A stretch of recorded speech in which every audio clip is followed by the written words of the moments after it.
प्रिय साथियों, स्वागत है आप सभी का आपके अपने इस यूट्यूब चैनल पर, जहां आज हम बिहार पुलिस कांस्टेबल के लिए जो 8415 पदों पर भर्ती निकली हुई है, जिसका कि एग्जाम 14 मार्च और 21 मार्च को होने वाला है, उसके लिए मॉडल प्रैक्टिस सेट 7 देखेंगे, जिसमें कि एग्जाम के पैटर्न पे ही 100 क्वेश्चन होंगे। इसलिए आप कलम कॉपी लेकर के सामने बैठे, ताकि जैसे-जैसे मैं क्वेश्चन और उसका ऑप्शन बताऊँ, आप उसका आंसर नोट कर लें और जैसे ही मैं उसका करेक्ट आंसर बताऊँ, आप मैच करके देख सकें कि 100 में से आपके कितने नंबर आ रहे हैं। क्या आप कट ऑफ को पार कर पा रहे हैं या फिर आपको और कुछ मेहनत करने की ज़रूरत है। तो चलिए मॉडल सेट 7 में हम लोग पहला प्रश्न देखते हैं। तो पहला जो हमारा प्रश्न है वो है, जलज किस प्रकार का शब्द है? रूढ़ शब्द है, यौगिक शब्द है या योग रूढ़ शब्द है या फिर इनमें से कोई नहीं? तो इसका करेक्ट आंसर हो जाएगा ऑप्शन नंबर सी, योग रूढ़ शब्द। क्योंकि देखिए जलज में जो है आपका जल का भी अर्थ है और ज यानी कि जन्म लेने वाला भी अर्थ हो जाएगा, ज का भी, और इसका एक तीसरा अर्थ निकल रहा है कमल। तो इसका जो है आपका करेक्ट आंसर हो जाएगा ऑप्शन नंबर सी।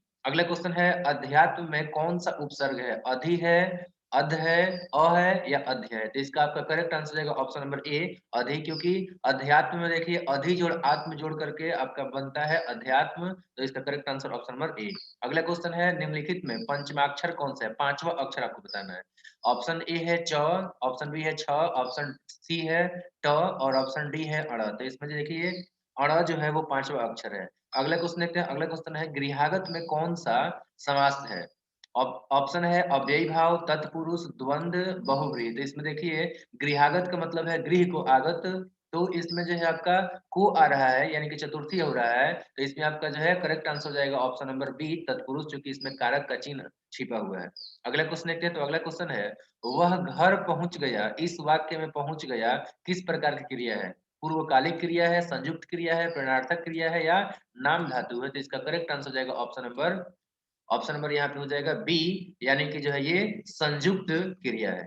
अब देख लेते हैं हम लोग अगला क्वेश्चन। तो अगला जो हमारा क्वेश्चन है वो है, मैं रात भर पढ़ता रहा, इस वाक्य में भर कैसा अवयव है? संबंध बोधक है या विषमयादि बोधक है या समुच्चय बोधक है या फिर क्रिया बोधक है? तो इसका करेक्ट आंसर जाएगा आपका ऑप्शन नंबर ए, संबंध बोधक है। अगला क्वेश्चन देखते हैं। तो अगला क्वेश्चन है, आशा का विपरीतार्थक क्या होगा? हताशा, निराशा, जिज्ञासा या उम्मीदा? तो इसका जो है आपका करेक्ट आंसर हो जाएगा ऑप्शन नंबर बी, निराशा आशा का विपरीत होता है।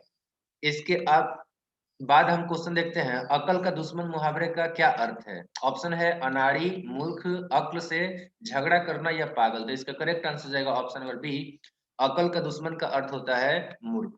अगला क्वेश्चन है, संलाप का सही संधि विच्छेद क्या होगा? सन जोड़ ताप, सम जोड़ लाप या सम जोड़ लाप और सम जोड़ आप? तो इसका आपका करेक्ट आंसर जाएगा ऑप्शन नंबर सी, सम जोड़ लाप इसका सही संधि विच्छेद होगा, जिसमें कि सम में आपका जो म है वो हलंत रहेगा, यानी कि आपका म अर्ध होगा।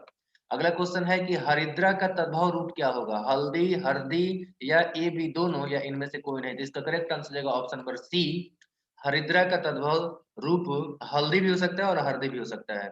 अगला क्वेश्चन देखते हैं। तो अगला क्वेश्चन है, साधु का बहुवचन रूप क्या होगा? साधु, साध्वी या साधु लोग या उपर्युक्त सभी? तो देखिए इसमें करेक्ट आंसर जाएगा ऑप्शन नंबर ए, साधु। अगला क्वेश्चन है, you have no taste dash music. तो इसका ऑप्शन देख लेते हैं, जो कि है फॉर, इन, टू और विद। तो इसमें आपको बताना है कौन सा इन चारों प्रपोजिशन में से फिल किया जाएगा। तो इसका करेक्ट आंसर जाएगा ऑप्शन नंबर ए, फॉर। अगला क्वेश्चन देखते हैं। तो अगला क्वेश्चन है, pick out the correct word.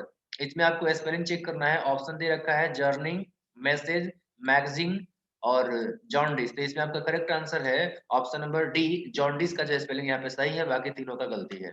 अगला क्वेश्चन है, choose the correct antonym of offspring. और यहाँ पे ऑप्शन है विंटर, पेरेंट, चिल्ड्रेन, एनिमी। तो देखिए ऑप्शन मतलब होता है आपका संतान, तो इसका जो है उल्टा हो जाएगा पेरेंट, यानी कि ऑप्शन नंबर इसमें बी बिल्कुल सही हो जाएगा। इसके बाद हम देखेंगे अगला क्वेश्चन। तो हमारा जो अगला क्वेश्चन है वो है 15 number, choose the correct sentence. और यहाँ पे ऑप्शन है God bless you, God blesses you और गॉड ब्लेस टू यू और ऑप्शन डी है गॉड ब्लेसेस टू यू। तो इसका आपका करेक्ट आंसर जाएगा option number A, God bless you correct sentence है। अगला क्वेश्चन देखते हैं। तो अगला हमारा जो क्वेश्चन है वो है, मैथ से x upon y equal to 4/3 है, तो तुम्हें निकालना है कि 3x plus 2y minus 3 sorry divided by 3x minus 2y का वैल्यू कितना होगा। तो इसको हम निकालने के लिए क्या करते हैं, जैसे मान लीजिए कि आपने जो है x को अगर 4 मान लिया तो ज़ाहिर-सी बात है कि y आपका 3 हो जाएगा।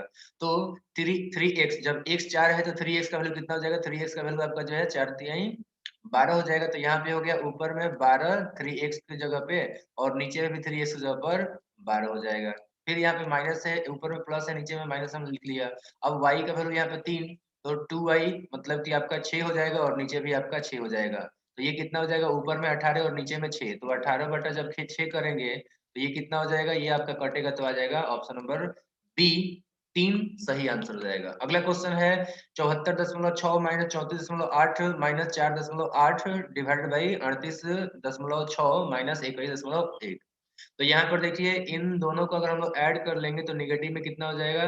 तो देखिए ये आपको सॉल्व कर लेते हैं हम लोग। 74 दशमलव यहाँ पे हो जाएगा 6 और माइनस में कितना हो जाएगा? तो 8 8 16 का यहाँ पे 6 हो जाएगा और हाथ में 1 तो 34 और 4 मतलब 34 और 4 38 हो गया और 1 39 तो 39 दशमलव आपका जो है 6 हो जाएगा यहाँ पे और डिवाइडेड बाई कितना हो जाएगा? डिवाइडेड बाई आपका हो जाएगा 6 में से जब 1 गया तो 5 हो जाएगा और फिर से 38 में से जब 1 जाएगा यानी कि 8 में से 1 गएगा तो आपका 7 हो जाए हाँ, ये 8 में से आपका जो है 1 जाएगा तो ये 7 हो जाएगा और 3 में से जब 2 जाएगा तो 3 में से जब 2 जाएगा तो कितना हो जाएगा? 1 हो जाएगा। तो ये 17.5 हो गया। अब ऊपर में फिर से हम लोग घटा लेंगे, तो ऊपर में फिर से घटाएँगे तो यहाँ पे 6 में से जब 6 जाएगा तो ये तो 0 हो जाएगा। उसके बाद से 4 में से जब 9 जाएगा यानी कि 14 में से 9 जाएगा तो यहाँ पे हो जाएगा 5 और जब 7 में से यानी कि 7 यहाँ पे नहीं 6 है, तो 6 में से 3 जाएगा तो यहाँ पे 3 तो ऊपर में आ जाएगा 35 और नीचे में आ जाएगा आपका 17.5 तो 17.5 दूना कितना होता है? 35 होता है। तो इस तरीके से ये जब कटेगा तो आपका जो है आ जाएगा 2 तो इसका जो है आपका करेक्ट आंसर हो जाएगा ऑप्शन नंबर सी 2। इसके बाद देखते हैं अगला क्वेश्चन। तो अगला क्वेश्चन है 27 27 to the power 2 upon 3 into 81 to the power minus 1 upon 2 equal to 3 to the power n है। तो n का पावर आपको जो है बताना है कि कितना होगा। तो देखिए यहाँ पे 27 का पावर जो है यहाँ पे 2/3 है। तो ये कितना हो जाएगा? 27 का हम लोग जब क्यूब रूट निकालेंगे, इसका वैल्यू जब निकालेंगे तो इसका वैल्यू कितना आ जाएगा? इसका वैल्यू आपका जो है 3 आ जाएगा। अब जब 3 का स्क्वायर करेंगे यहाँ पे तो 3 का जब स्क्वायर करेंगे तो कितना हो जाएगा? ये 9 हो जाएगा। ठीक है और तो यहाँ पे हो गया 9 इसको जब हमने सॉल्व किया तो ये कितना आ गया? ये आ गया आपका 9 और गुणा कर देते हैं। ठीक है अब जब 81 का आप लोग जो है यहाँ पे माइनस लगा है ना तो ये हो जाएगा आपका 1/81 का पावर कितना? 1/2 ठीक है ये अब जब 81 का पावर 1/2 को सॉल्व करेंगे तो यहाँ पे कितना हो जाएगा? 1/9 हो जाएगा। तो यहाँ पे हो जाएगा 1/9 तो 1/9 इक्वल टू कितना हो रहा है? 3 to the power 3 to the power n तो यहाँ पे आपका 9 से तो 9 नहीं कैंसिल हो जाएगा ना तो 9 से 9 कैंसिल हो गया तो यहाँ पे 3 टू द पावर n बराबर कितना आ गया? 3 टू द पावर n बराबर आपका जो है 1 आ गया। यहाँ पे क्या हमने देखा? यहाँ पे देखा कि 3 टू द पावर n बराबर आपका 1 आ रहा है तो 3 का पावर कितना रखेंगे ताकि 1 आएगा? तो यहाँ पे 3 का पावर हम जब 0 रखते हैं तब जाकर के आपका 1 होता है तो इसलिए n का वैल्यू कितना हो गया? तो n का वैल्यू आपका जो है 0 हो गया। तो इसका जो करेक्ट आंसर हो जाएगा वो हो जाएगा ऑप्शन नंबर ए 0। अगला क्वेश्चन देखते हैं। तो अगला जो हमारा क्वेश्चन है वो है 3 के प्रथम 9 गुणजों का औसत क्या होगा? तो 3 के प्रथम जो 9 गुणज हैं उनका औसत जब निकालना है तो आप क्या कर लीजिए आप जो है 3 के जो 9 गुणज है उसको ऐड करके और फिर उसमें 9 से भाग कर दीजिए। ठीक है तो क्या करेंगे हम लोग 3 और सबको चूंकि जोड़ना है ना तो इसलिए हम लोग क्या कर देंगे देखिए इसका तो एक तरीका ये हो सकता है कि 55 जो है तो 55 में आप क्या कर लीजिए 3 से गुणा कर दीजिए। जब 55 में हम 3 से गुणा करेंगे तो कितना आ जाएगा? 165 आ जाएगा ना सॉरी 5 तिहाई 15 का 5 हो जाएगा और 5 तिहाई 15 1 16 ठीक है 65 हो जाएगा और 65 में से एक जो 9वां 10वां जो गुणज है वो 30 होता है तो 30 को इसमें घटा लीजिए। 30 को जब हम घटाएंगे तो कितना हो जाएगा? 135 हो जाएगा। तो ये हो गया 135 अब यानी कि ये हुआ कि 3 6 9 ऐसे करके जो है 9 तक की जो गुणज है उनका सम हो गया 135 और इसमें भाग कर देंगे हम लोग कितना से? तो इसमें हम लोग भाग करेंगे 9 से। जब इसमें हम लोग 9 से भाग करेंगे तो ये कितना बार हो जाएगा? ये जाएगा 15 बार में। तो इसका करेक्ट आंसर जाएगा ऑप्शन नंबर बी 15। चलिए देखते हैं अगला क्वेश्चन। तो अगला जो हमारा क्वेश्चन है वो है रीमा की आयु राकेश की आयु की तिगुनी है जबकि दोनों का आयु का योग 40 वर्ष है। तो मान लीजिए कि राकेश का अगर आयु जो है x है तो रीमा का आयु कितना हो जाएगा? उसका 3 गुना यानी कि 3x और ये हो गया 3x तो दोनों को अगर जोड़ देंगे तो कितना हो जाएगा? दोनों का सम आपके यहाँ पे दिया हुआ है 40 ठीक है। इस तरीके से हम देख रहे हैं कि 4x बराबर कितना हो जाएगा, तो 4x बराबर आपका जो है 40 हो जाएगा। और जब 4x बराबर 40 हो जाएगा तो 4 से ये 40 घटेगा तो 10 बार में जाएगा, यानी कि x का वैल्यू कितना आ जाएगा, तो x का वैल्यू आपका 10 आ जाएगा। यानी कि राकेश का जो आयु है वो 10 है। और जब राकेश का आयु 10 है तो 3x यानी कि रीमा का आयु कितना हो जाएगा, तो रीमा का आयु जो है आपका 3 से गुणा कर देंगे यानी कि 30 हो जाएगा। तो इस तरीके से इसका करेक्ट आंसर हो जाएगा ऑप्शन नंबर ए, 10 वर्ष और 30 वर्ष। अगला क्वेश्चन देखते हैं। तो अगला क्वेश्चन है हमारा, एक रेलगाड़ी की चाल 90 किलोमीटर प्रति घंटा है और वह खंभे को 12 सेकंड में पार करती हो, तो गाड़ी की लंबाई ज्ञात कीजिए। देखिए यहाँ पे लंबाई हमें निकालना है, यानी कि डिस्टेंस निकालना है। तो हम क्या कर देंगे, डिस्टेंस इक्वल टू आपको क्या हो जाता है, चाल गुणे समय हो जाता है। तो 90 किलोमीटर प्रति जो घंटा है, 90 किलोमीटर प्रति घंटा की रफ्तार से हम लोग क्या करेंगे, 12 सेकंड में भाग कर देंगे, सॉरी गुणा कर देंगे। तो 12 सेकंड को हमें घंटा में चेंज करना है। तो 12 सेकंड को घंटा में चेंज करने के लिए हम जब 60 से भाग देंगे तो ये मिनट में चेंज हो जाएगा, और फिर से जब 60 से भाग करेंगे तो ये आपका जो है घंटा में चेंज हो जाएगा। अब क्या कर देंगे, 90 और 60 को कटा देंगे तो 90 जाएगा 3 बार में और आपका 60 जाएगा 2 बार में। इसके बाद से आपका 3 से ये कट जाएगा तो 20 बार में जाएगा, और ये जो 2 है इससे कटा देंगे तो ये 6 बार में जाएगा। ठीक है। इसके बाद हम देख लेते हैं यहाँ पे 6 तो 3 बार में जाएगा, और बाकी ये जो आपका 20 है ये आपका 10 बार में जाएगा, यानी कि 3/10। कुछ ना कुछ यहाँ पे गड़बड़ हो रहा है, 1 सेकंड वेट कर लीजिए, देख लेते हैं। चलिए, तो यहाँ पे कुछ गड़बड़ नहीं है, ठीक है, यहाँ पे बिल्कुल सही है। इसके बराबर तो ये आपका आंसर कितना आ रहा है, आपका आंसर आ रहा है 3/10 किलोमीटर। कितना आ रहा है, किलोमीटर। तो इसको हम लोग को क्या करना है, मीटर में। अब चलिए चेंज कर देते हैं। तो मीटर में जब चेंज करेंगे तो क्या करेंगे हम लोग, 1000 से गुणा करेंगे। तो ये हो जाएगा आपका 3/1 सॉरी 10 और गुणे 1000। तो इस तरीके से हम लोग जो है यहाँ पे 1 जीरो से 1 जीरो कटा देंगे, और इस तरीके से आंसर हमारा आ जाएगा 300 मीटर। तो उम्मीद करता हूँ कि ये आपका जो है समझ में आ गया है। इसका करेक्ट आंसर क्या हो जाएगा, ऑप्शन नंबर ए।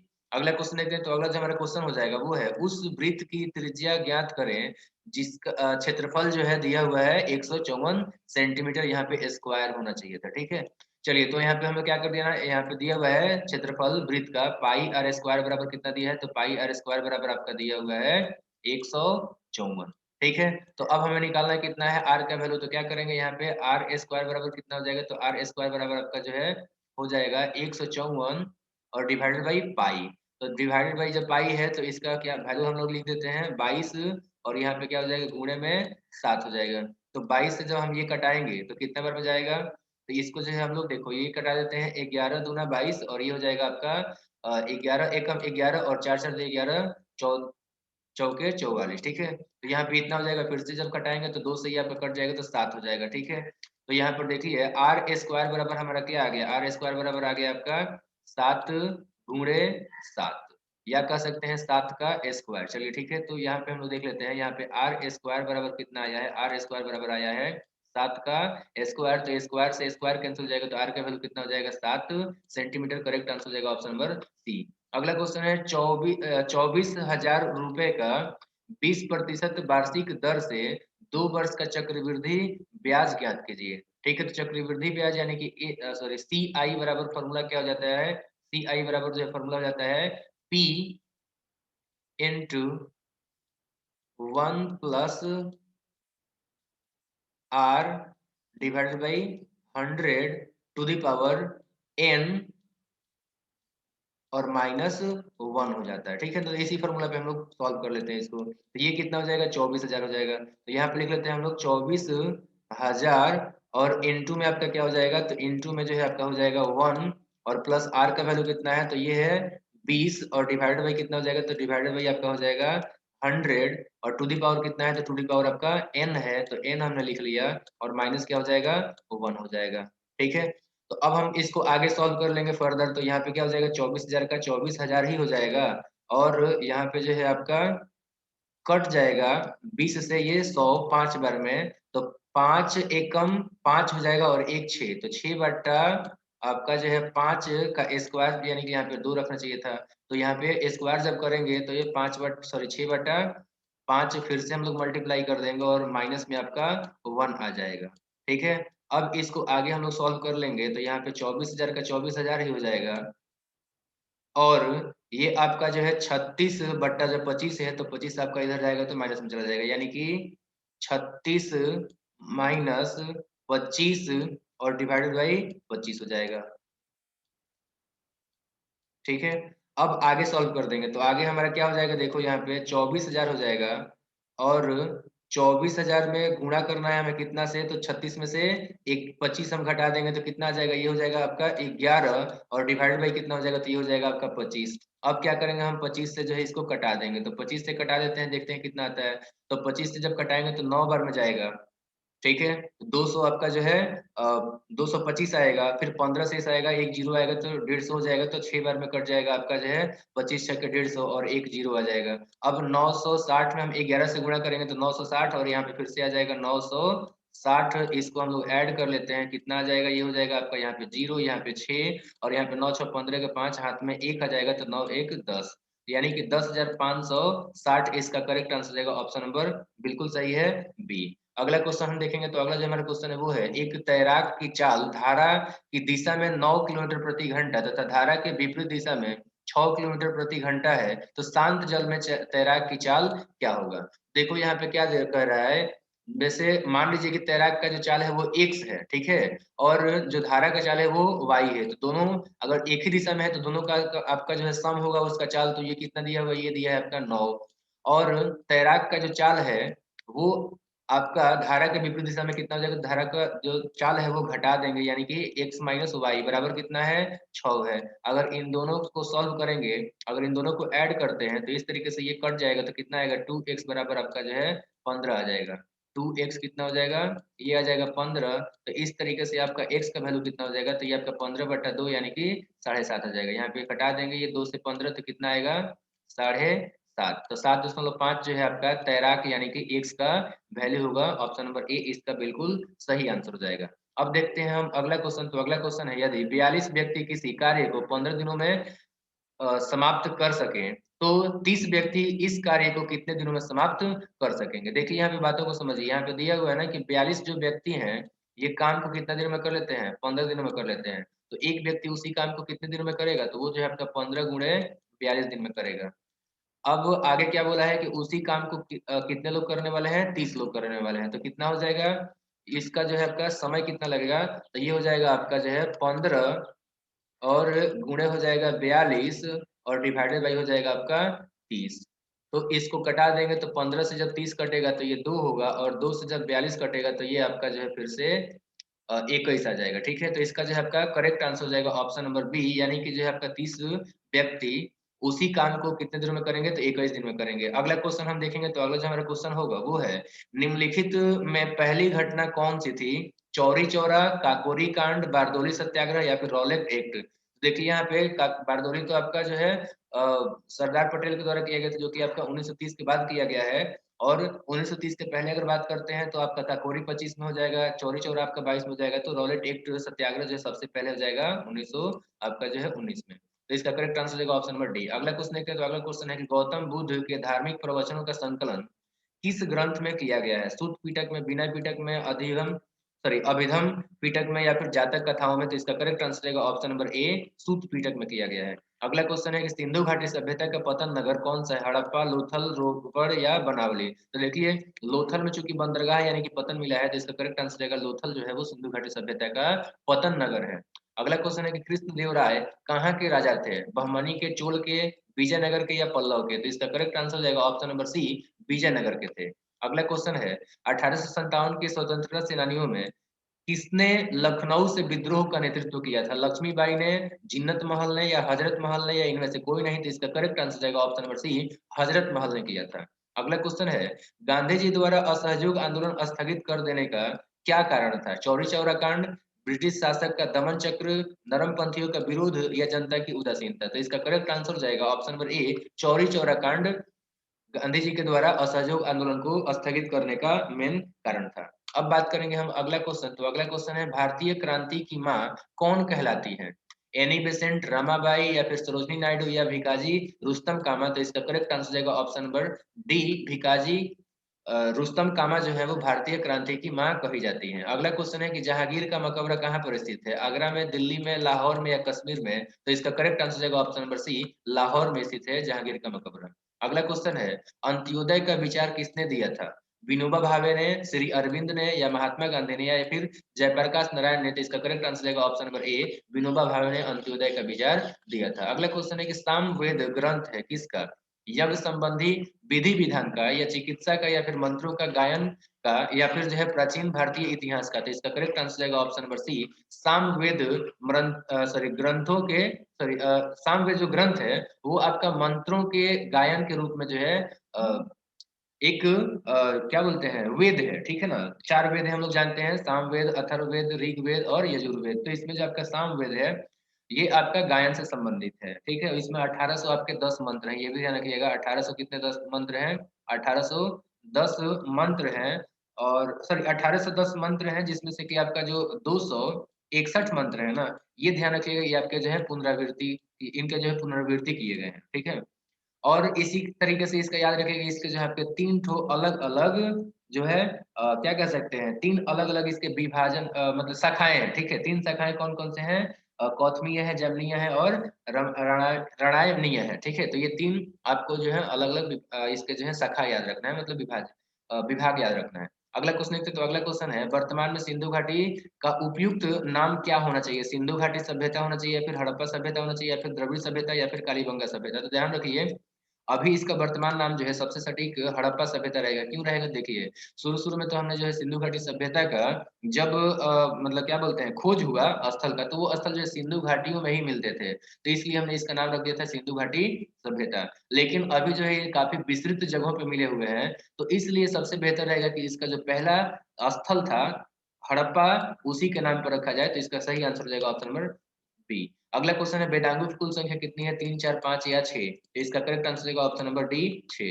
अगला क्वेश्चन है, 1605 में मुगल सूबों की कुल संख्या कितनी थी? 17, 12, 15 या फिर 20? तो इसका करेक्ट आंसर रहेगा ऑप्शन नंबर सी 15 था, ठीक है। और 15 कौन-कौन से थे? तो याद रखिएगा, आपका जो है काबुल, पंजाब, मुल्तान, दिल्ली, आगरा, अवध, इलाहाबाद और बिहार हो जाएगा, बंगाल है, मालवा है, अजमेर हो जाएगा। इसके अतिरिक्त गुजरात, बरार, खानदेश और इसके अतिरिक्त दौलताबाद या फिर अहमदाबाद, दोनों नाम याद रखिएगा, ठीक है। दोनों में से मतलब अहमदाबाद को ही दौलताबाद बोलते हैं।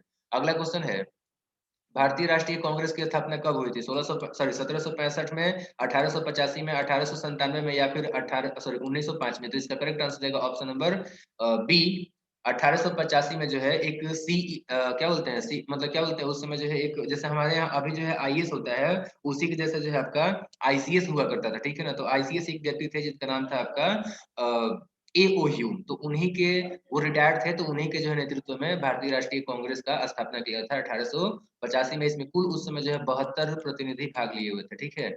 अगला क्वेश्चन देखते हैं, तो अगला क्वेश्चन है आपका, पल्लव वंश का संस्थापक कौन था?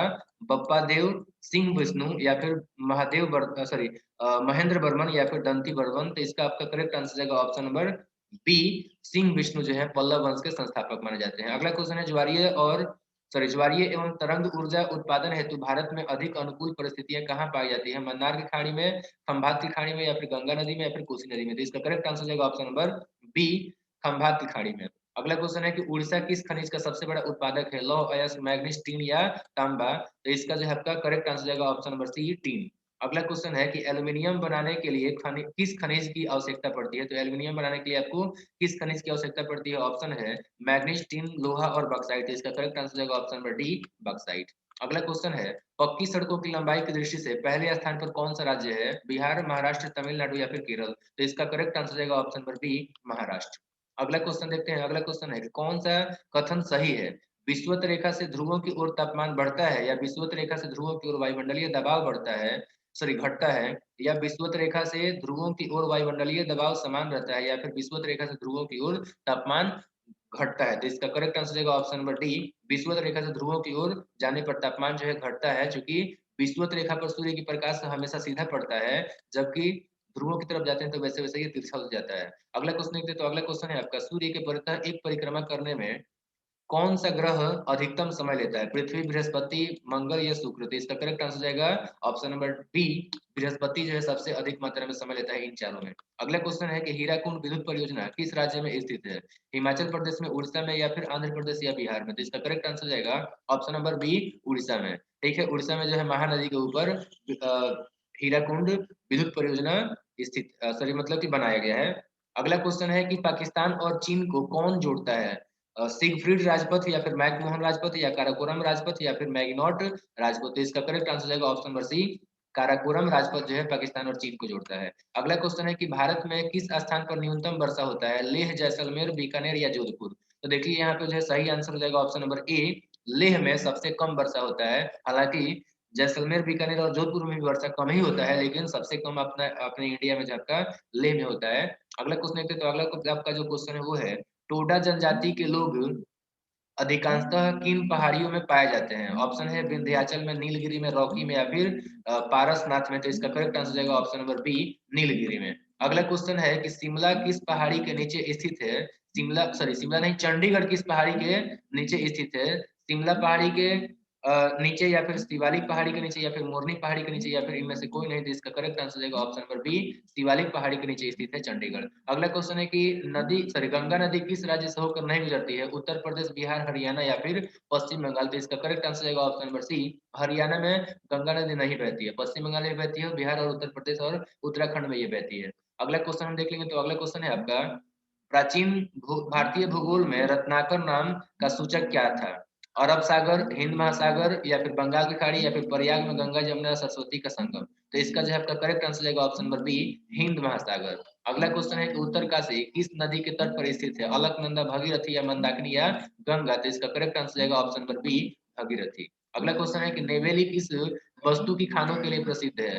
हीरा, सोना, लिग्नाइट या चूना पत्थर। तो इसका करेक्ट आंसर जाएगा ऑप्शन नंबर सी, लिग्नाइट। अगला क्वेश्चन है कि राष्ट्रपति शासन अधिकतम कितनी अवधि तक लगाया जा सकता है? ऑप्शन है 1 वर्ष, 2 वर्ष, 6 माह या फिर 3 वर्ष। तो इसका करेक्ट आंसर जाएगा ऑप्शन नंबर डी, 3 वर्ष। देखिए ध्यान दीजिए, 6 माह के लिए जो राष्ट्रपति शासन लगाया जाता है, लेकिन 6 6 माह करके इसको जो हम 3 साल तक अधिकतम लगा सकते हैं। अगला क्वेश्चन है कि कौन सा सही से मैच नहीं है, सुमेलित नहीं है? यहाँ पे उच्च न्यायालय दिया हुआ है और ये दिया गया है कि कहाँ पर वो स्थापित है। पहला ऑप्शन है कि कर्नाटक का जो उच्च न्यायालय है वो आपका बेंगलोर में स्थित है, दूसरा है कि मध्य प्रदेश का भोपाल में, और तीसरा है राजस्थान का जोधपुर में, और केरल का एर्नाकुलम में। तो इसका जो है आपका करेक्ट आंसर हो जाएगा ऑप्शन नंबर बी। देखिए मध्य प्रदेश का जो है आपका जो उच्च न्यायालय हाई कोर्ट है वो भोपाल में नहीं बल्कि जबलपुर में है। देखिए ये ध्यान रखिएगा कि ये इसकी राजधानी में नहीं है, बल्कि ये कहाँ है, तो ये आपका जो है जबलपुर में है, ये ध्यान रखिएगा। तो इसलिए आपका जो है करेक्ट आंसर जाएगा ऑप्शन नंबर बी। अगला क्वेश्चन हम देखेंगे, तो अगला जो हमारा क्वेश्चन है वो है, संविधान का कौन सा अनुच्छेद अल्पसंख्यकों को उनकी मनपसंद शिक्षण संस्थानों को स्थापित करने का अधिकार को संरक्षण देता है? अनुच्छेद 30 या अनुच्छेद 29 या अनुच्छेद 26 या अनुच्छेद 19। तो इसका करेक्ट आंसर रहेगा ऑप्शन नंबर ए, अनुच्छेद 30 जो है वो अल्पसंख्यकों को अपनी मनपसंद से शिक्षण संस्थानों को स्थापित करने का अधिकार का संरक्षण करता है। अगला क्वेश्चन है, संसद में आधिकारिक विपक्षी समूह के रूप में मान्यता प्राप्त करने के लिए उसे कितने सदस्य होने चाहिए? कुल सदस्य का 1/3 या फिर कुल सदस्य का 1/4 या फिर कुल सदस्य का 1/6 भाग या फिर 1/10 भाग। तो इसका करेक्ट आंसर रहेगा ऑप्शन नंबर डी। देखिए संसद में अगर आपको विपक्षी समूह के रूप में अगर मान्यता चाहिए, तो आपके पास में कुल जितने भी सदस्य होते हैं संसद में उसका 1/10 भाग आपके पास में सदस्यों का संख्या होना चाहिए। तो इसका करेक्ट आंसर रहेगा ऑप्शन नंबर डी। अगला क्वेश्चन देखेंगे, उच्चतम न्यायालय के न्यायिक पुनरीक्षण यानी कि जो है आपका जुडिशियल रिव्यू का कार्य का क्या अर्थ है? ऑप्शन ए है स्वयं अपने निर्णय का पुनरीक्षण, या फिर आपका ऑप्शन बी है देश में न्यायपालिका के कामकाज का पुनरीक्षण, या ऑप्शन सी है कानूनों की संवैधानिक वैधता का परीक्षण, या फिर ऑप्शन डी है संविधान का आवधिक पुनरीक्षण। तो इसका करेक्ट आंसर रहेगा ऑप्शन नंबर सी, उच्चतम न्यायालय का जो न्यायिक पुनरीक्षण का जो अधिकार है या कार्य है उसका अर्थ है कि कानून जो है उसका संवैधानिक वैधता का रिव्यू करना। ऑप्शन सी सही हो जाएगा। अगला क्वेश्चन देखते हैं, तो अगला जो हमारा क्वेश्चन है वो है, निम्नलिखित में से ग्राम सभा का सदस्य कौन हो सकते हैं? ऑप्शन है गांव के सभी वयस्क, और ऑप्शन बी है सभी निर्वाचित पंच तथा स्थानीय विद्यालय के प्रधानाचार्य, वे लोग जो ग्रामीणों द्वारा निर्वाचित हुए हैं या जिन्हें सरपंच ने मनोनीत किया है। तो इसका करेक्ट आंसर जाएगा ऑप्शन नंबर ए, ग्राम सभा का सदस्य गांव का वो हर व्यक्ति हो सकता है जो कि वयस्क है, यानी कि 18 साल के ऊपर है। तो करेक्ट आंसर ऑप्शन नंबर ए। अगला क्वेश्चन है कि भारतीय संविधान में अल्पसंख्यकों को मान्यता किस आधार पर दी गई है? धर्म के आधार पर दिया गया है, या फिर आपका जो है जाति के आधार पर दिया गया है, या बात करेंगे यहाँ पे कुल जनसंख्या के साथ में उस वर्ग की जनसंख्या क्या है इसके आधार पर दिया गया है, मतलब कि उसका अनुपात के आधार पर दिया गया है, तो इसका जो है और या फिर रंग के आधार पर दिया गया, तो इसका करेक्ट आंसर रहेगा ऑप्शन नंबर सी। देखिए संविधान में जो है मतलब भारतीय जो संविधान है उसके अनुसार अल्पसंख्यकों को मान्यता उन सभी अल्पसंख्यकों का जो जनसंख्या में अ का मतलब अल्पसंख्यक होगा, तो अल्पसंख्यकों का जो संख्या है जनसंख्या है डिवाइडेड बाई कुल जो जनसंख्या है, इसी अनुपात के आधार पर आपका जो है ये तय किया जाता है कि वो अल्पसंख्यक होंगे या नहीं होंगे, तो ऑप्शन नंबर सी सही हो जाएगा। अगला क्वेश्चन देखते हैं, तो अगला क्वेश्चन है कि राज्य के नीति निर्देशक तत्व एक ऐसा चेक है जिसका भुगतान बैंक की इच्छा पर है, यह कथन किसका है? टीके शाह का है, सुभाष कश्यप का या डीडी बसु का या फिर आइवर जेनिंग्स का है, तो इसका जो है आपका करेक्ट आंसर हो जाएगा ऑप्शन नंबर ए टीके शाह का ये कथन है कि राज्य के जो नीति निर्देशक तत्व है वो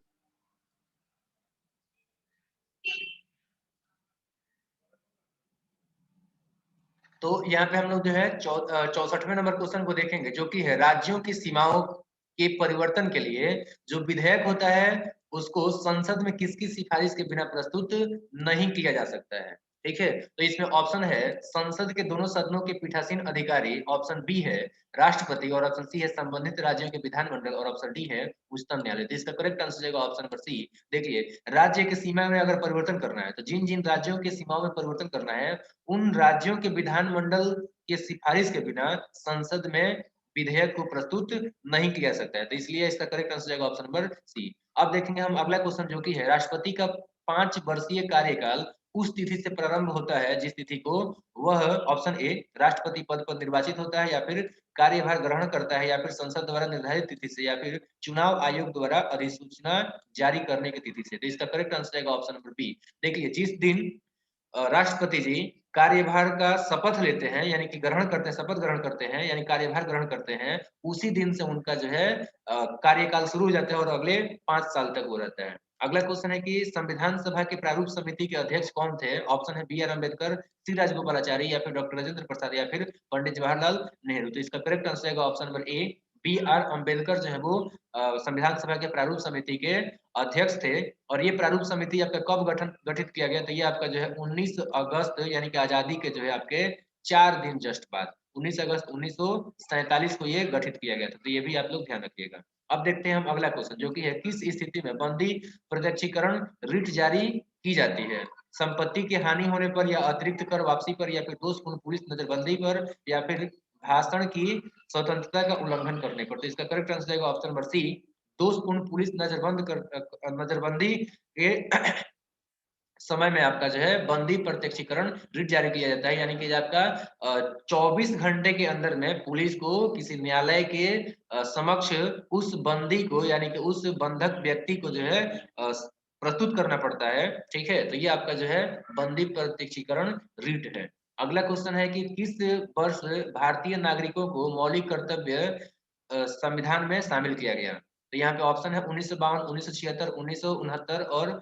सॉरी 1979 और 1981, तो इसका करेक्ट आंसर जाएगा ऑप्शन नंबर बी 1976 में जो आपका 42वां संशोधन था, इसी में जो है भारतीय नागरिकों के जो मौलिक कर्तव्य हैं 11 उनको जो है संविधान में शामिल किया गया था, तो ये आप लोग जो है ध्यान रखिएगा। अब देखते हैं हम अगला क्वेश्चन, तो अगला क्वेश्चन है कि राष्ट्रपति राज्यसभा के लिए कितने व्यक्तियों को चुन सकता है? ऑप्शन है 4, 8, 12 या इनमें से कोई नहीं, तो इसका करेक्ट आंसर जाएगा ऑप्शन नंबर सी, यानी कि 12 ठो राष्ट्रपति अपने तरफ से राज्यसभा के लिए व्यक्तियों को चुन सकता है। ठीक है, 238 जो है आपके निर्वाचित होते हैं, 238 निर्वाचित होते हैं और 12 ठो जो है राष्ट्रपति जी के द्वारा मनोनीत कर दिए जाते हैं। कुल मिलाकर आपका 250 राज्यसभा में सदस्यों का संख्या होता है। अब देखेंगे अगला क्वेश्चन जो कि है नागरिकता प्राप्त करने के लिए शर्त निर्धारित करने वाला सक्षम निकाय यानी कि सिस्टम तंत्र कौन सा है? राष्ट्र चुनाव आयोग, राष्ट्रपति या फिर संसद या संसद और विधानसभा, तो इसका करेक्ट आंसर आएगा ऑप्शन नंबर सी संसद। ये जो आपका अनुच्छेद 11 में वर्णित किया गया है। अगला क्वेश्चन देखेंगे, तो अगला क्वेश्चन है आपका गैस में ध्वनि का वेग किस पर निर्भर करता है?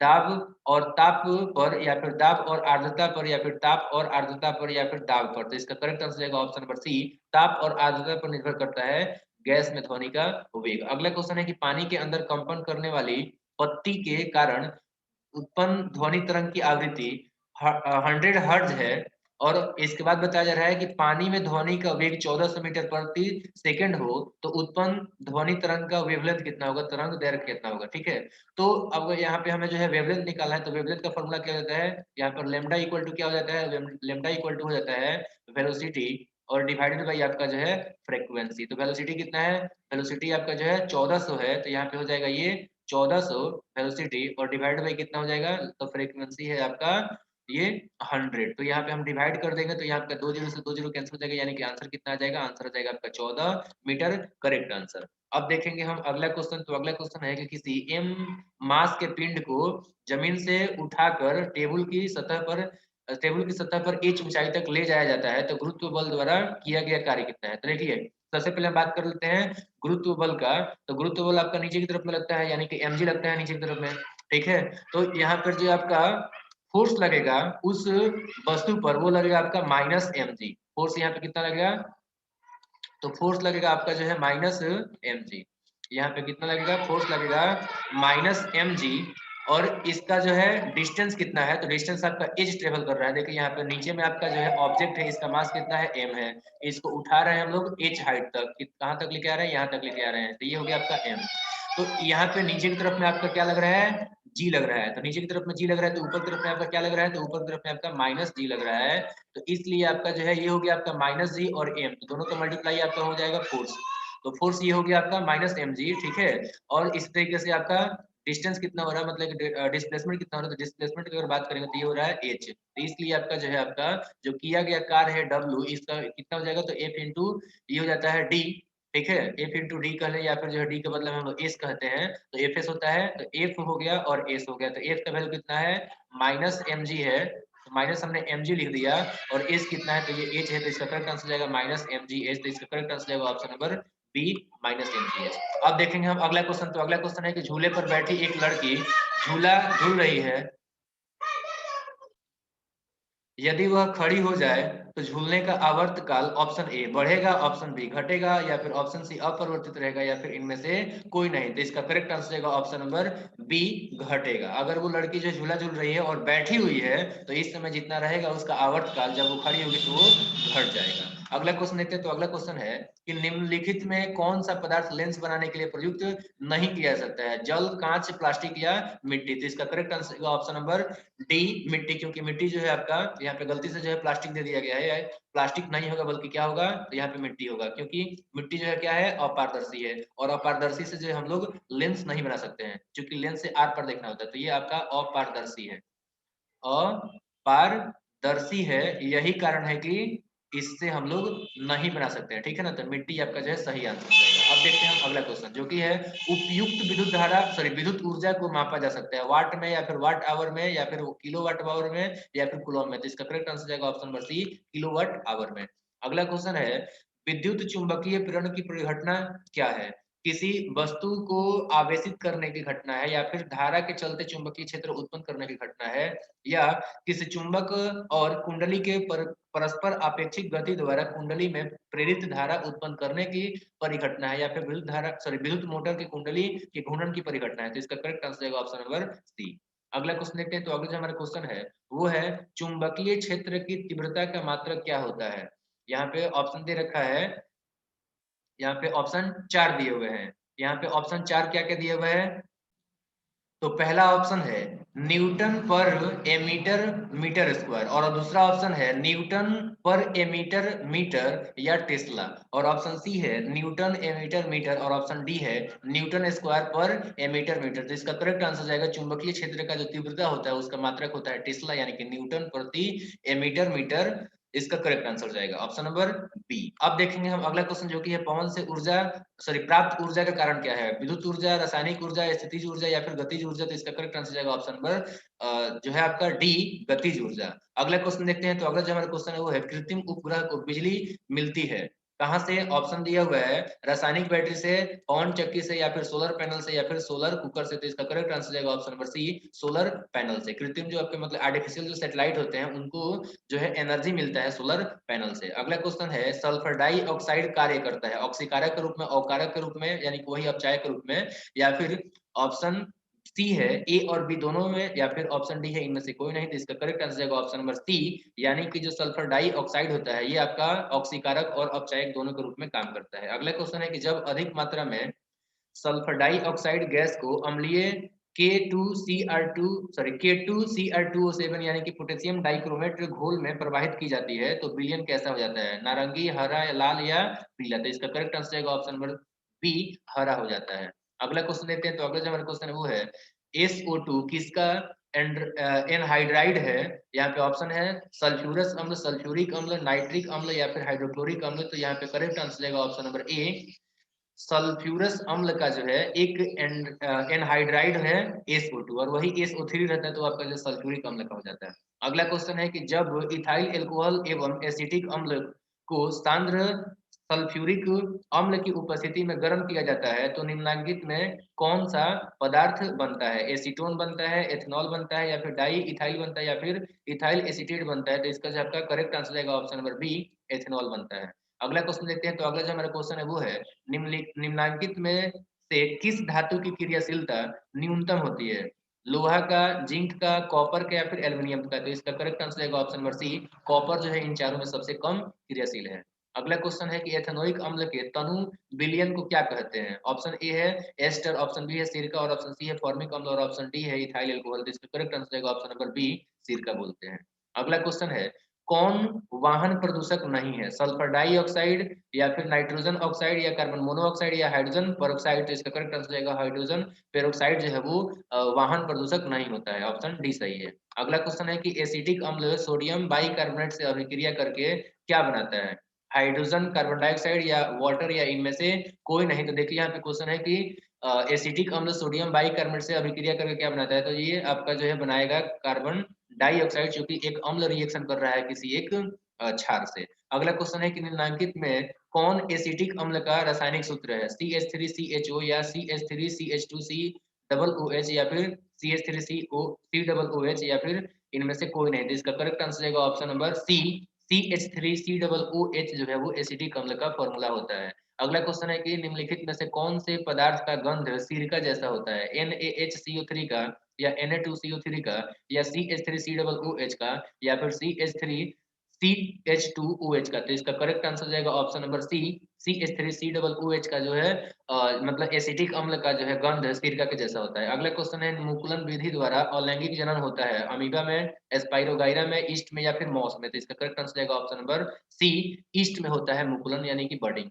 अगला क्वेश्चन है कि पत्ते के झिल्ली का अस्थायी आरोपित स्लाइड निम्नलिखित में से किससे बनाया जाता है? एल्कोहल से, मोम से या ग्लिसरीन से या फिर एसीटोन से? तो इसका करेक्ट आंसर जाएगा ऑप्शन नंबर बी, मोम से बनाया जाता है। अगला क्वेश्चन है कि पत्ती में स्टार्च की उपस्थिति की जांच करने के लिए उसे किस द्रव में, यहाँ पे किसी नहीं बल्कि किस द्रव में उबाला जाता है ताकि उसका पर्णहरित यानी क्लोरोफिल समाप्त हो जाए? उस द्रव का नाम क्या है? तो इसमें जो है आपका ऑप्शन है आयोडीन विलयन, एल्कोहल, जल या ग्लिसरीन। तो इसका करेक्ट आंसर जाएगा ऑप्शन नंबर बी, एल्कोहल में गर्म करते हैं ताकि उसमें का जो क्लोरोफिल है वो निकल जाए। अगला क्वेश्चन है किसमिस निम्नलिखित में से किस प्रक्रम के माध्यम से जल अवशोषित करता है? वही प्रासरण या अंतः प्रासरण या फिर जीव द्रव्य संकुचन या फिर विसरण? तो इसका करेक्ट आंसर जाएगा ऑप्शन नंबर बी, अंतः प्रासरण। अगला क्वेश्चन है कि एक शैवाल उत्पाद है मोती, अगर अगर या अमीबा या फिर साधारण नमक? तो इसका करेक्ट आंसर जाएगा ऑप्शन नंबर बी, अगर अगर जो होता है वो एक शैवाल से प्राप्त होने वाला उत्पाद है। अगला क्वेश्चन है कि कौन सा कोशिकांग केवल जंतु कोशिका में ही पाया जाता है? प्लाज्मा झिल्ली, गुणसूत्र या फिर क्रोमोसोम, मतलब सॉरी यहाँ पे जो गुणसूत्र क्रोमोसोम एक ही है, कोशिका द्रव्य या तारक काय यानी कि सेंट्रोसोम? तो इसका करेक्ट आंसर जाएगा ऑप्शन नंबर डी, तारक काय जो है सिर्फ और सिर्फ जंतु में ही पाया जाता है। अगला क्वेश्चन है कि किण्वन की प्रक्रिया यानी कि वही किण्वन की क्रिया के फलस्वरूप निम्नलिखित में से कौन सा उत्पाद नहीं बनता है? एथिल एल्कोहल नहीं बनता है या फिर CO2 नहीं बनता है या फिर उष्मा नहीं बनता है या फिर NaOH2 नहीं बनता है? तो देखिए जो है आपका फर्मेंटेशन यानी कि जो किण्वन का प्रक्रिया होता है उसमें एथिल अल्कोहल भी बनता है, कार्बन डाइऑक्साइड भी बनता है और उसमें भी निकलता है, लेकिन आपका जो है NaOH2 नहीं बनता है। ठीक है, इसका करेक्ट आंसर जाएगा ऑप्शन नंबर डी। अगला क्वेश्चन है कि कौन सा कोशिकांग कोशिकीय श्वसन का एक सक्रिय स्थल है? राइबोसोम, माइटोकॉन्ड्रिया, अंतःप्रद्रव्य जारिका या फिर आपका लाइसोसोम? तो इसका करेक्ट आंसर जाएगा ऑप्शन नंबर बी, माइटोकॉन्ड्रिया जो है वो कोशिकीय श्वसन का एक सक्रिय स्थल होता है। और यहाँ पे जो है प्र छूट गया है। ठीक है, चलिए देखते हैं अगला क्वेश्चन जो कि है संयुक्त सूक्ष्मदर्शी का अभिदृश्य मतलब कि जो आपका ऑब्जेक्टिव लेंस होता है वो कैसा होना चाहिए? वस्तु के पास, दर्पण के पास या फिर नेत्र लेंस सॉरी नेत्र के पास या फिर हाथ के पास? तो इसका करेक्ट आंसर जाएगा ऑप्शन नंबर डी, हाथ के पास होना चाहिए। अगला क्वेश्चन देखते हैं जो कि लास्ट क्वेश्चन है इस सेट का जो कि है निम्नलिखित में से किसमें द्विखंडन नहीं होता है? अमीबा में द्विखंडन नहीं होता है मतलब कि बाइनरी फिजन नहीं होता है, या फिर हाइड्रा में, यूग्लिना में या फिर पैरामीशियम में? देखिए यूग्लिना में भी होता है, पैरामीशियम में भी होता है, अमीबा में भी होता है, तो नहीं होता है आपका हाइड्रा में। हाइड्रा में होता है आपका बर्डिंग, ठीक है?